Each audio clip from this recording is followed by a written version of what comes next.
पहला पाप। पहले आदमी और औरत आदम और हव्वा एक सुंदर बाग में रहते थे जो परमेश्वर ने उनके लिए बनाया था। पर शैतान एक धूर्त सांप की तरह आया और आदम और हव्वा की परीक्षा ली। क्या परमेश्वर ने तुमको सही में कहा इन पेड़ों के फलों को मत खाओ? सांप ने हव्वा से पूछा। केवल बीज वाले पेड़ से, हव्वा ने जवाब दिया। अगर हम इससे फल खाएं तो हम मर जाएंगे।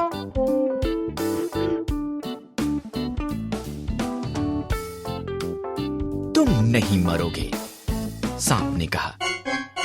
यहाँ पर एक कारण है कि क्यों परमेश्वर नहीं चाहते कि तुम इस पेड़ से खाओ। अगर तुम खाओगे तो तुम उसके जैसे बन जाओगे। जो वो जानता है तुम भी जानोगे।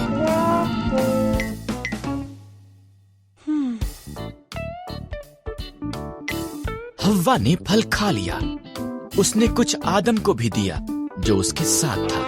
उसने भी इसे खाया और एकदम से उन्होंने वो जाना जो उन्होंने पहले कभी नहीं जाना था।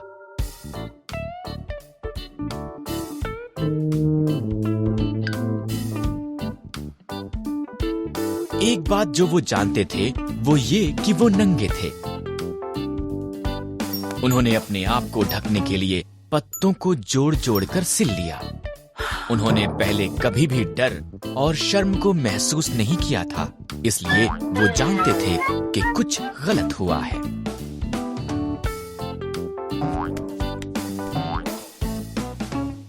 आदम, हव्वा, परमेश्वर ने आवाज दी। हम छिप रहे हैं, आदम ने कहा। हम नंगे हैं। तुम इसलिए ये जानते हो क्योंकि तुमने उस पेड़ से खा लिया है। परमेश्वर ने गहरी सांस ली। तब आदम ने हव्वा को दोष दिया और हव्वा ने सांप को दोष दिया। परमेश्वर ने कहा, सांप, तू पेट के बल चलेगा। एक स्त्री का पुत्र तुझे हराएगा। हव्वा, संतान पैदा करना कठिन होगा। आदम, अन्न उगाना मुश्किल होगा।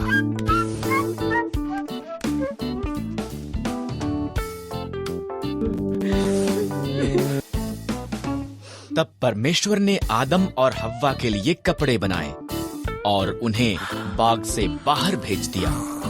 उसने एक ज्वालामय तलवार के साथ एक स्वर्गदूत को वहां पर रखा ताकि वो वापस ना आ सके।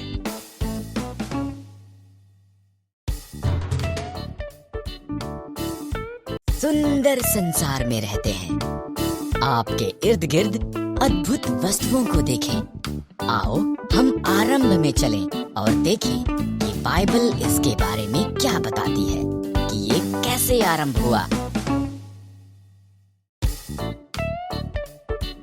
आरंभ में परमेश्वर ने आकाश और पृथ्वी को बनाया। परमेश्वर ने अंधेरे को एक तरफ किया और कहा, उजियाला हो। उसने उजियाले को दिन कहा और उसने अंधेरे को रात कहा। पहला दिन हो गया। तब परमेश्वर ने ऊपर के पानी को नीचे के पानी से अलग करने के लिए एक अंतर बनाया। उसने उस अंतर को आकाश कहा। दूसरा दिन हो गया। परमेश्वर ने पानी को एक स्थान पर इकट्ठा किया और सूखी भूमि दिखाई दी। उसने सूखी भूमि को पृथ्वी कहा और इकट्ठे हुए पानी को समंदर कहा। तब उसने घास, अनाज के पौधे और पेड़ बनाए। तीसरा दिन हो गया। परमेश्वर ने आकाश में ज्योतियां बनाई। उसने दिन के लिए सूर्य, रात के लिए चंद्रमा और सभी तारे बनाए। चौथा दिन हो गया।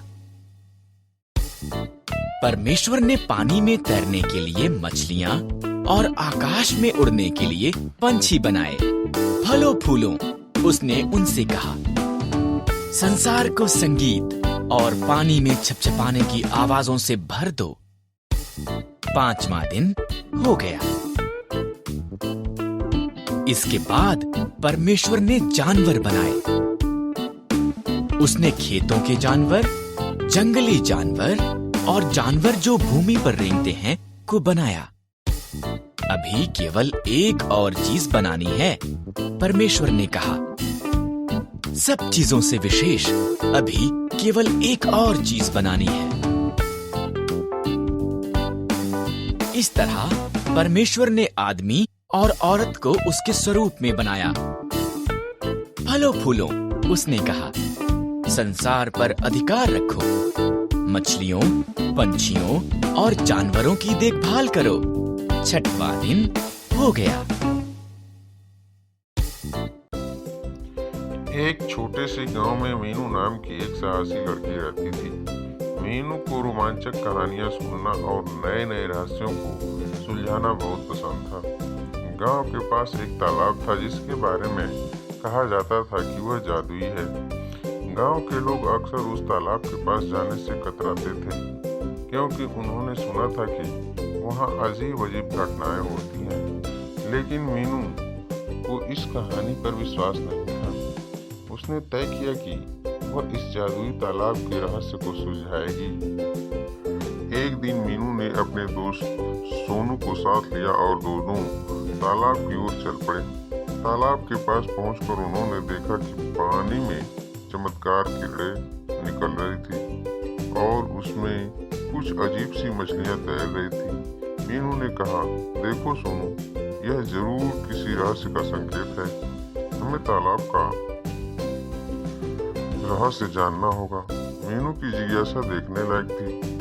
तभी अचानक तालाब के बीच से एक चमकदार झींगुर दिखाई दिया। उसने मीनू से कहा, तुम्हारी जिज्ञासा और साहस देखकर मैं प्रभावित हूँ।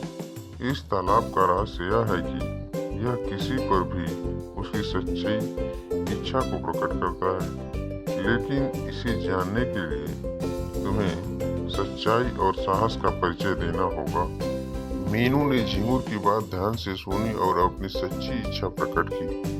वह गांव के लोगों को इस जादुई तालाब के बारे में सच्चाई बताना चाहती है, ताकि वे डर से मुक्त हो सकें। झींगुर ने मीनू की इच्छा को स्वीकारा और तालाब की जादुई शक्ति से उसे आशीर्वाद दिया।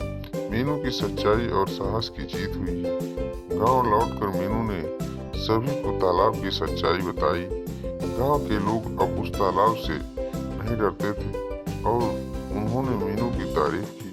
इस तरह साहसी मीनू ने न केवल जादुई तालाब का रहस्य सुलझाया, बल्कि गांव के लोगों के दिलों में भी जगह बनाई। बच्चों के लिए साहस और सच्चाई की प्रेरणा है। गांव के छोटे से कोने में एक बरगद का पेड़ था। उसके नीचे हर दिन शाम को रामू काका बैठा करते थे। रामू काका की उम्र 70 साल थी और उनके जीवन के अनुभवों की कहानी गांव के मशहूर थी। लोग उन्हें बहुत मानते थे और उनकी हर बात दिल से सुनते थे। एक दिन गांव में एक छोटा लड़का आया जिसे सभी छोटू के नाम से जानते थे। छोटू की उम्र केवल 10 साल थी और वह अपने माता पिता को खो चुका था। उसे गांव के एक परिवार ने अपनाया था, लेकिन उसके दिल में हमेशा एक खालीपन रहता था। एक दिन रामू काका ने छोटू से कहा, बेटा, क्या तुम जानते हो कि इस बरगद के पेड़ के नीचे एक खजाना छुपा हुआ है? छोटू की आंखें चमक उठी। उसने पूछा, कहाँ काका? मुझे बताओ, मैं उसे ढूंढूंगा। रामू काका ने मुस्कुराते हुए कहा, धैर्य रखो बेटा, सही समय आने दो। जब तुम्हारा दिल सच्चा होगा और तुम इस पेड़ की जड़ों को समझ पाओगे, तब तुम्हें खजाना मिल जाएगा। समय बीतता गया और छोटू रामू काका की बातें ध्यान से सुनता रहा। एक दिन गांव में एक बड़ा तूफान आया और सब कुछ तहस नहस कर गया। पेड़ों की जड़ें उखड़ गई और गांव के लोग परेशान हो गए। उस तूफान में रामू काका का भी निधन हो गया। छोटू का दिल टूट गया, लेकिन उसने काका की बातें याद रखी। तूफान के बाद गांव वालों ने पेड़ की जड़ों को साफ करना शुरू किया। अचानक छोटू को कुछ चमकता हुआ दिखाई दिया। उसने देखा कि बरगद के पेड़ की जड़ों के नीचे एक पुराना बक्सा छुपा हुआ है। उसने उसे खोला और पाया कि उसमें पुराने सिक्के, गहने और एक पत्र था। पत्र में लिखा था, प्रिय छोटू, यह खजाना तुम्हारे लिए है। इसे संभाल कर रखना और इसे सही तरीके से उपयोग करना। याद रखना, असली खजाना दिल की सच्चाई और प्रेम है। रामू काका। छोटू की आंखों में आंसू आ गए। उसने खजाना गांव के लोगों में बांट दिया और रामू काका की याद में एक छोटा सा स्कूल बनवाया। वो खुद भी शिक्षक बन गया और रामू काका की कहानियां बच्चों को सुनाने लगा। इस तरह रामू काका और छोटू का अनमोल रिश्ता जीवन भर के लिए एक मिसाल बन गया। इस कहानी ने गांव के लोगों को सिखाया कि असली खजाना हमारे दिल में होता है और सच्चा प्रेम कभी नहीं मरता।